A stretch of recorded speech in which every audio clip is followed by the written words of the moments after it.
to Wonderland, we've got it all. Potions and pastries that make you grow tall. Coucou tout le monde, c'est je vous retrouve aujourd'hui sur la chaîne pour vous faire ma vidéo de présentation de ma palle du Cold Winter Challenge. Alors, même chose que la vidéo précédente, je suis toujours enrhumée, j'ai toujours la gorge enrouée. Je suis habillée pareil, du coup c'est là, je tourne juste après. J'espère que ce sera moins laborieux. Mais voilà, je tenais quand même à vous présenter ma palle parce que le 1er décembre c'est demain, donc au moins vous allez avoir la vidéo assez rapidement et évidemment vous aurez un vlog, ne vous en faites pas. J'ai pas tout trouvé, il me reste 2 catégories encore à remplir, mais pour le reste c'est bon. Alors, le premier menu Noël avec Dickens, j'ai pas trouvé encore pour un chant de Noël qui était sur Noël, fin d'année, anti-héros, argent. Il va falloir que je trouve un livre pour ça. Pour la deuxième catégorie, Christmas Cracker, cadeaux, surprises et vœux, je me suis orientée plutôt sur les vœux et notamment le souhait qu'on peut formuler à quelqu'un. Et j'ai choisi la papeterie de Tsubaki d'Ogawa Ito parce que dedans en fait vous avez une jeune femme qui exécute les souhaits de ses clients pour écrire des lettres, pour réaliser voilà, des écrits. Et du coup je me suis dit que ça fonctionnait très bien et ça faisait un petit moment que je voulais le lire celui-ci. Donc j'ai légèrement dévié. Ensuite, l'arbre de Noël, famille, amitié, jouets et célébration. Là, je me suis lancée dans un livre qui me tente plus ou moins, mais bon, il est dans ma palle, il faut que je lise, et il est sur les jouets. Il s'agit de la cité de Léo et la cité mécanique aux éditions Sarbacane de Lorraine Darrow et Alice Darrow. Voilà, c'est l'histoire de Léo, un petit garçon qui est un prince orphelin. Il y a un aspect très conte de fées, mais je sais qu'à un moment donné, il se retrouve dans une pièce avec des jouets. Enfin, il y a un côté mécanique, robot, jouet qui est très présent. Et le côté, bien sûr, famille et amitié. Pour la 4e catégorie, fantômes de Noël passé, présent et futur, on avait enfant, espoir, nostalgie, voyage dans le temps et peur. J'ai choisi de lire Enfin, Renouveau. Donc c'est un des livres de la saga Twisted Tale qui est sur la Reine des Neiges. Voilà, donc on a de la nostalgie, on a de l'espoir, on a de l'enfant. On a plein de catégories qui rentrent en fait dans cette veine là, donc je pense que ça... Puis celui c'est vraiment un livre que je veux lire depuis 2 Cold Winter déjà, donc faut que je l'y mette. Ensuite, dernière catégorie pour ce menu, c'est festin de Noël, gourmandise, chocolat et grands-parents. Là je lis une petite nouveauté des éditions Piquier. Il s'agit de Le Roi des Gyoza de Hiramatsu Yoko et c'est illustré par Taniguchi Jiro. Voilà. On est autour des gyoza, on est autour de la gourmandise plutôt et je me suis dit que ça rentrait très bien. On est typiquement en fait sur un roman mais qui fait un petit peu le lien avec un essai sur la gourmandise et la nourriture quand même. Du coup ça a l'air très prometteur et j'avais hâte de le lire. Ensuite le menu féerie des fêtes. Première catégorie, Deck the Halls. Donc là c'était une couverture rouge et verte. Et heureusement j'en avais une dans ma pile assez récente. C'est le tome 3 de Magic Charlie qu'il faut que je lise depuis un bon moment. Donc je me suis dit allez il faut que je me lance quand même, que je le découvre. Puis là la couverture pour le coup elle fait vraiment un peu Noël parce qu'on a du vert et du rouge. Enfin un petit peu de rouge dans le titre. Ça marche. Deuxième catégorie c'est Lumière enchantée, une couverture qui brille. Et là j'ai choisi celle-ci. C'est L'Estrange Malaventure de Mirella de Flore Vesco aux éditions L'École des Loisirs. Et elle brille, ça valide la catégorie. Je sais plus, ça parle en fait, c'est une réécriture du joueur de Hamelin. Voilà, c'est une réécriture du joueur de Hamelin et du coup j'ai hâte de découvrir tout ça. Pour la 3e catégorie de ce menu, c'était S'embrasser sous le gui, une romance entre guillemets de Noël. Alors j'ai pas du tout de romance de Noël et du coup mon objectif quand même pour ce Cold Winter Challenge c'est de prendre que des livres que j'avais dans ma pile à lire. Et du coup je pense que je vais me lire un des livres de la série vous savez de Annie Darling de la librairie des cœurs brisés parce que j'avais lu Noël à la librairie des cœurs brisés une année mais là il me reste les 3 autres normalement à lire et que je n'ai toujours pas lu.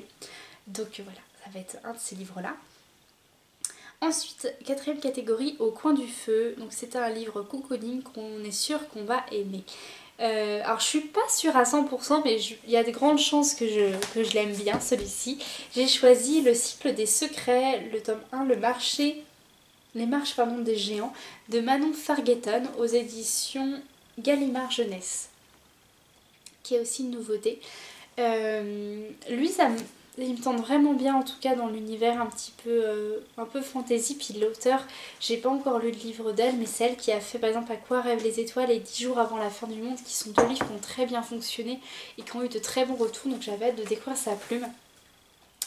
Donc normalement il a tout pour me plaire celui-ci. Alors, on passe au dernier menu. Vraiment, c'est bon, en fait il y a moins de...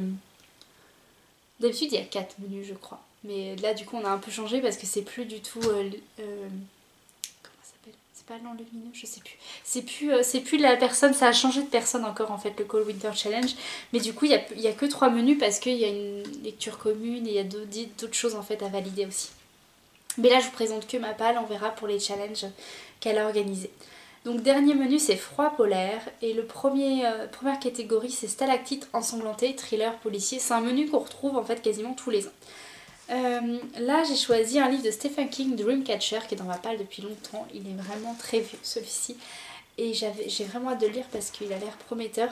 Les Stephen King, je me suis rendu compte que j'ai vraiment du mal à lire sa veine, mais sa veine très fantastique, un peu dans ça, Cimetière, j'ai lu Bazar aussi, où je suis pas forcément rentrée dedans.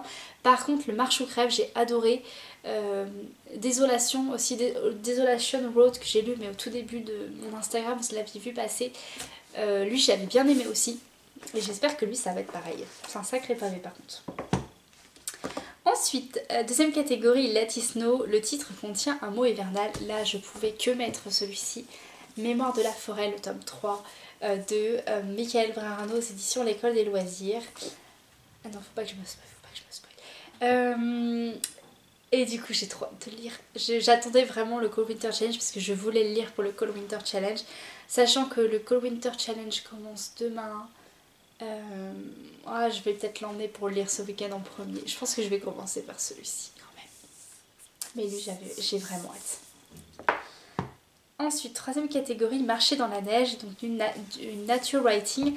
Bon, typiquement, j'ai pris un classique de la nature writing, j'ai pris Indian Creek de Pete Fromm parce que je l'ai toujours pas lu et lui il est dans ma palle aussi depuis un petit moment.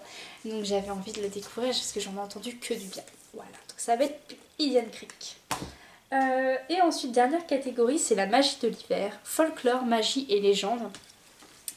Et là j'ai choisi Les Mystères de Sidrock de Armel Rollo aux éditions du Beluga. Les éditions du Beluga c'est une petite maison d'édition nantaise aussi qui ont eu quelques difficultés dernièrement et qu'en fait à ma librairie nous avons décidé d'en reprendre beaucoup de cette maison d'édition et notamment cette série parce que le tome 2 vient juste de paraître je crois et du coup ils m'ont offert le tome 1 en service de presse pour que je commence à la découvrir. Et par exemple celui-ci aurait très bien fonctionné pour le Pumpkin Autumn Challenge, par exemple aux légendes un peu irlandaises, petit peuple notamment, ou celtes, parce que là ça se passe en fait en Bretagne. Typiquement c'est avec les druides, donc il y a un peu de celtes je pense au niveau de l'inspiration. Et là c'est dès 9 ans... Oula c'est bizarre ce qu'ils mettent. Dès 9 ans et young adulte. Ouais non bizarre, faudrait que je en parle avec eux. Et du coup voilà, ça c'est quelque chose qui me tient à cœur de le lire notamment pour aider la maison d'édition et en parler moi et vendre leurs livres en fait à mon travail surtout. Et puis pour découvrir un petit peu la plume de cet univers là parce que si c'est voilà, autour de la Bretagne, des légendes un petit peu aussi avec les druides, je pense que c'est quelque chose qui peut aussi intéresser beaucoup de monde parce qu'il y en a très peu qui sont on va dire accessibles ou qui sont édités par des maisons d'édition qu'on peut avoir facilement en librairie parce que vous avez beaucoup de petits auteurs, en fait petits éditeurs qui font leurs propres livres. Je dis petit mais c'est pas du tout péjoratif, c'est que c'est une petite structure et qui n'est pas forcément distribuée en librairie, qui est difficile à avoir voilà, d'une manière on va dire simple, qui est surtout commandable par internet ou alors qui sont très mal médiatisés malheureusement, qui sont pas très visibles par rapport aux autres et du coup voilà, lui je vais voir s'il vaut le coup et je vous en parlerai. Donc le tome 2 c'est Les Chemins Noirs qui est déjà sorti. Non ça va être bien, je suis contente d'avoir choisi celui-ci. Je vous en parlerai un peu plus. Et c'est tout pour ma palle du Cold Winter Challenge. Bon cette vidéo était beaucoup plus facile que le bilan parce que le bilan faut réfléchir, il faut vous parler des livres. Mais bon, j'espère que sur Instagram je vous mettrai un peu plus posé mes avis pour les romans. Mais en tout cas ça a été de très belles lectures pour le Pumpkin Autumn Challenge et j'ai été très contente de valider toutes les catégories quand même. Ça j'étais fière. J'étais très fière de moi. Cette vidéo est maintenant terminée, j'espère qu'elle vous aura plu et en attendant la prochaine, je vous dis à bientôt et je vous souhaite une très bonne lecture.